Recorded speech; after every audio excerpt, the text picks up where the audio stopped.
Enzo, a point in the end. What did you make of that as a whole?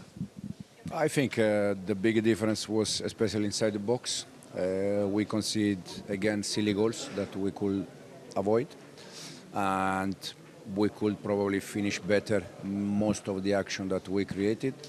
But yeah, as you said, it's 1 point. Now we need to recover it for Saturday. After obviously you got the goal, you went ahead. What did you feel then didn't happen in like the second part of the second half that allowed them back into the game? No, yeah, I think we conceded the first goal. They were with 10 players. It's quite silly to concede this kind of a goal, and then we concede the penalty after after that they score. So second half it's more difficult because you are behind, 2-1 behind the score. You need to score. But yeah, I think the big difference today was especially inside the box.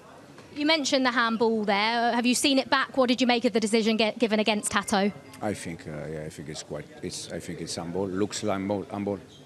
He had quite a tough first half, but how positive was it the fact he recovered and had a very good second half? Yeah, but I think second half overall we were all good. We conceded some transition, but was also normal because we are behind, so we need to score. We concede something, but again we need to defend better inside the box, and we need to probably attack better in the opposite box.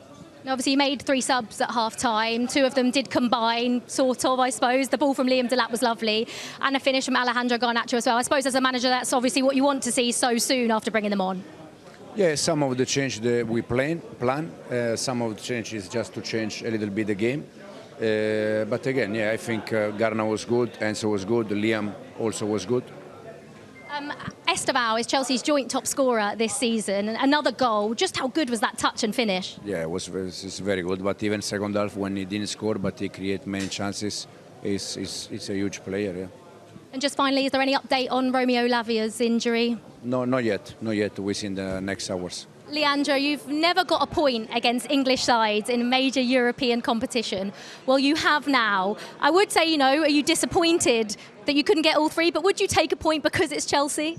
Yeah, I didn't realize that we never got a point against an English side, so I can take that as a positive point. And yeah, I think we never gave up after the 1-0 for Chelsea, so I could say we were a bit disappointed. We wanted more, but it's Chelsea, they have champions of the world, they have a superb coach, so I would say a point was not bad. It was all right. What happened then after you went a goal down? Because Chelsea started well, they got their goal, but the response, like you say, was brilliant. What changed in your performance, do you think, as a team? Yeah, I think nothing changed. I think that was the turning point, that nothing changed. We just continued to play like in the first game against Benfica and just trying to showcase our football, and that's it. Not thinking that the game is over, And we have a group of players that have been here for quite a few times, so it's not the first time that this happens, starting to lose a game in European competition. So it's just another game. Let's play football and see where we go. And obviously the first goal you guys scored, you scored it. Desire to not give up, but you're finished. That's harder than it looks. Yeah, it was because it was quite a fast play. I almost didn't see the ball coming, but in my mind, when my teammate shot, I was thinking, don't give up, just continue. Maybe the ball will come to me. And that's what happened. So I'm glad it went in. Now, I suppose you guys knew that you could cause Chelsea problems. You've caused loads of teams problems in this season's Champions League. Did you identify Chelsea's defence as maybe a potential weakness? Could you get at them? No, because we have been scoring in every game. So I wouldn't say Chelsea had a weakness. I would give some props to our attack, I would say we deserve some praises because we have been scoring and trying to impose our type of football, which is attacking one, And what is it about this place that makes it so tough for opponents to come? I suppose it's probably got something to do with your incredible fans that don't stop singing from the moment they get in here till the moment they leave. Yeah, I can even take this as a chance to say thank you for every single fan that came in. And also we know that we have a big group of people behind us, the whole country is behind us, and I'm not sure if I have the idea of the kind of pressure that we have, because the country lives these moments. They have been waiting a lot of time for this game, so it was amazing. And even being here for 4 years, I didn't figure out what's the thing here. I don't know why we perform well here, maybe it's the fans, like you said. You know, it was an amazing night for us, I think. Sum that up for me. It's disappointing to sum up. You know, come in here, we wanted to win. We felt, we set up strong. We made 2 errors that led to, a penalty and a goal that we gifted them. And then, to get back in the game, it's difficult. Their fans were quite good tonight. The pitch was, difficult to play, but, this is something we, expected and didn't quite adapt to. Did the defending in your box need to be better tonight? No, I think if you look, over the course of the season, if you look at the goals we've conceded, have probably, they haven't been amazing play. They've more been, our mistakes, and that's something, we need to improve and try and cut out. Obviously, let's talk about the first goal, because I want to talk about Esteval. He's Chelsea's joint top scorer this season. I mean, you guys in the team must be buzzing with his impact. No, he's an amazing player. He has the world at his feet. He's obviously still so young, so we need to protect him and keep him healthy.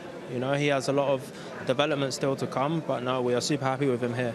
After the goal, what do you feel like did or maybe didn't happen to allow them back into the game, or was it just a case of 2 mistakes led to 2 goals? No, I think 2 mistakes led to 2 goals, and it's difficult when momentum in the game changes. And yeah, we simply didn't do enough. We had a few chances that we didn't take. I know we have ourselves to blame. What was Enzo's message to you at half time? Because when you came out in the second half, there was much more intent, it felt like. Yeah, I mean, I don't want to disclose what he said, but no, the message was clear from him. Is one half of football. We still had half the game, to turn the game around, and we tried, and no, today wasn't enough. Have you seen the handball decision that was given against Hato? Have you got any opinions on it? No, I haven't watched it back. I haven't seen it. No, I have no comment on it. You speak about of the match, the impressions. Yeah, I think it was a tough game. We always try to win, but yeah, we are not happy because we are Chelsea and we should win all the games. So. Your impressions of the goal? Yeah, I think I came on and I tried to help the team, but it's not important for me. I think the important thing is to win the game, and we didn't win today, so it means nothing. Welcome back to Sport Lab. Chelsea just about avoided one of the biggest upsets in Champions League history tonight. A 2-2 draw with Qarabag in Baku. Alejandro Garnacho came off the bench to rescue Enzo Maresca's side after they'd gone 2-1 down to the Azerbaijani underdogs. Make no mistake, this was nearly a historic night for Qarabag and an embarrassing one for Chelsea. First half, Chelsea shocked in Baku.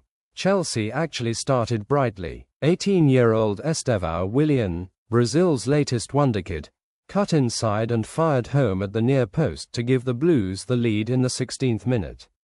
But that's where the control ended. Qarabag, a team valued at around £22 million compared to Chelsea's £1.5 billion, hit back with real intensity. Leandro Andrade smashed in the equaliser after a chaotic rebound, and moments later, Marko Jankovic put him ahead from the penalty spot after a handball by young defender Jorel Hato. At half-time, it was 2-1 to Qarabag, and you could feel the disbelief inside that stadium. This was supposed to be a routine win for Chelsea, but they were getting bullied and outworked. Second half, Garnacho to the rescue. Maresca reacted fast. He made 3 big changes at the break, bringing on Alejandro Garnacho, Enzo Fernandez, and Liam Delap, and it paid off immediately. 7 minutes into the second half, Garnacho latched onto a long ball from Delap, punished a defensive mistake, and slotted in a perfect finish across the keeper. 2-2, and a huge sigh of relief for Maresca. End-to-end chaos. After that, the game opened up completely. Both sides had chances. Garnacho nearly grabbed a winner in stoppage time, while Qarabag substitute Akunzade tested Robert Sanchez from distance. And when the whistle blew, Qarabag fans celebrated like it was a victory, and honestly, it felt like one. Match summary. Goals: Estevao, Garnacho, Andrade, Jankovic. Key moment: Garnacho's equaliser prevents Chelsea from becoming the first English side ever to lose to Qarabag. Stats: Chelsea now on 7 points from 4 games in the Champions League phase. 85 starting 11 changes this season, more than any Premier League club. Tactical and squad rotation talk. Let's talk about Enzo Maresca's rotation. 7 changes again. That's 5 straight matches with 7 or more changes, and yes, he's managing a packed schedule, but the chemistry is suffering. Youngsters like Hato, George, and Gittins are talented, but they looked raw tonight. Only Estevao looked ready at this level. Maresca says he's fine with the rotation, as long as we keep competing, but tonight, it almost backfired in the biggest way possible. Qarabag's story, and you have to give credit to Qarabag. This is a club with a remarkable story. Displaced from their home city because of the Nagorno-Karabakh conflict, playing in exile since 1993, and still managing to go toe-to-toe with European giants. Their fans packed the 32,000-seat stadium, standing shoulder to shoulder, even beyond capacity, and they believed. For them, this result isn't just a draw, it's a symbol of pride. So, Chelsea escape with a draw, but the questions are piling up. Is Maresca rotating too much? Can this young squad handle the pressure of the Champions League? And how about Qarabag? Are they the underdog story of the season? Drop your thoughts in the comments below, smash that like button if you enjoyed the match reaction, and make sure you subscribe to Sport Lab for all your Champions League coverage. And this was Qarabag 2, Chelsea 2. Garnacho saves the day, but Chelsea have some big lessons to learn.